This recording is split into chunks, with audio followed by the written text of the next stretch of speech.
So let's take a look at how we find a second derivative, right? This d2y over dx2, this stands for the second derivative, or y double prime, right? The second derivative.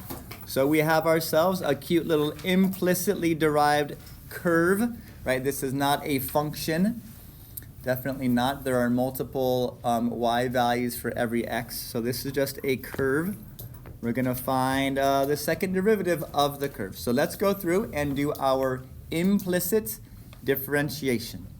So implicitly derive y squared, and we get 2 over 2y plus 2y times y prime. Plus, what's the derivative of 2y?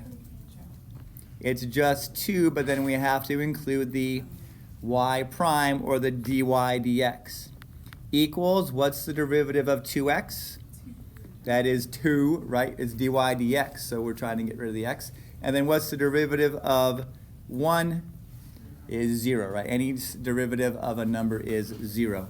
So now our job is to solve for and isolate y prime. Okay, if we want to find the second derivative, we have to first find the first derivative. So we're going to factor out both of these coefficients of y prime. So 2y plus 2, and then our last step is to divide by all of this stuff. Okay, and this is a very classic way of finding a derivative implicitly. Okay, so I'm going to divide all of these terms by 2. That would be 1 over y plus 1. Okay, so that is my first derivative. So now we're going to take the second derivative. And what rule are we going to use with this fraction? quotient. The quotient rule. We're going to use the quotient rule. So y double prime, or d2y over dx2, is low, which is y plus 1, times the derivative of the high. The derivative of 1 is 0, minus the high term of 1 times the derivative of your denominator. So the derivative of y is just 1, but then we always have a y prime anytime we take the derivative of y. All divided by y plus 1 squared. Okay, that is the quotient rule. Anytime we have a fraction, we take the derivative with the quotient rule. So now let's simplify. This is, of course, 0. This is negative y prime over y plus 1 quantity squared. Okay, but we don't want to have a y prime in our answer. We only want to have x's and y's. So where am I going to replace my y prime from? Well, I found y prime up here, didn't I? I found that y prime was 1 over y plus 1. So I'm going to stick that right there. So 1 over y plus 1. And notice I have a negative, right? The negative comes from here, over y plus 1 squared. So now calculus wants you to simplify this thing here.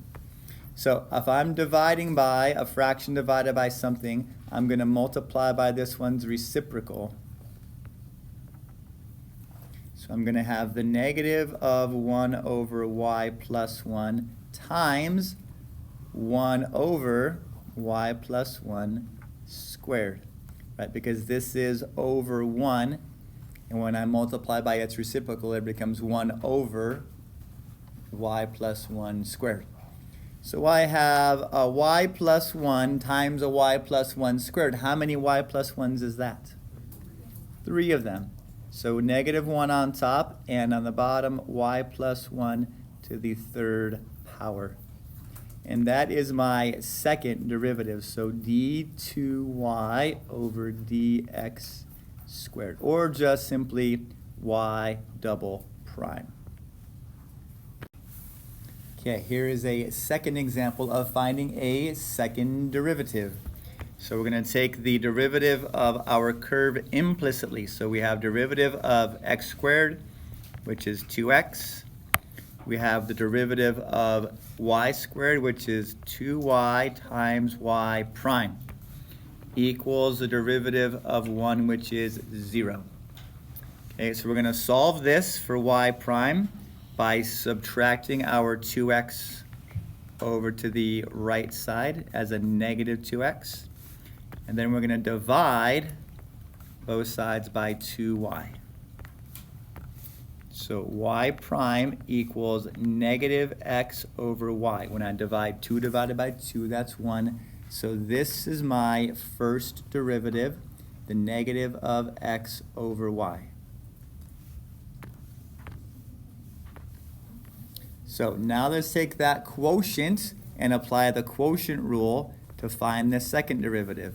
So the low term is y times the derivative of negative x, which is negative 1. So 1 times negative 1 minus negative x times the derivative of y, which is again 1y prime. All divided by the denominator y squared. So it looks like we have some simplifying that we could do with negatives and such. Negative y plus xy prime divided by y squared. Right, minus a minus is your plus. So negative y plus xy prime divided by y squared. So now we're going to come in here and replace this y prime with my derivative from up here. Okay, so simplifying. So negative y plus x times negative x over y, all divided by y squared. Okay, so let's see what this can simplify to when I combine my like terms. X times x is a negative x squared divided by y, all over y squared. Okay, now I have a number minus a fraction. Right, so I'm going to want to combine these two into a single fraction. So I multiply the left side by y over y, right? And when I do that, I get y squared over y as my left term, negative of y squared over y. I multiplied both sides, or this thing, by y over y.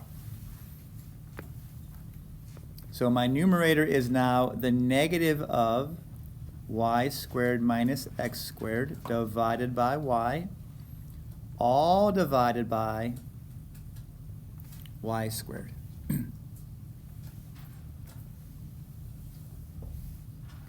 Now let's multiply by our reciprocal. So we're going to multiply this by 1 over y squared. Okay, so not dividing by y squared, but multiplying by 1 over y squared, which means I can multiply on my denominator. Y times y squared is y cubed. So I have a y cubed on the bottom, and I'm just going to rearrange my furniture and pull out a negative. You don't have to do this. You can leave it as negative y squared minus x squared, but I'm going to factor the negative out to the front and make it the negative of x squared plus y squared. Okay, so yes, you could left this as minus y squared minus x squared. That's the same thing. Okay, so whenever we take a second derivative, you're going to get to the spot where you have to plug that first derivative into your equation so you can simplify it all the way down to the end.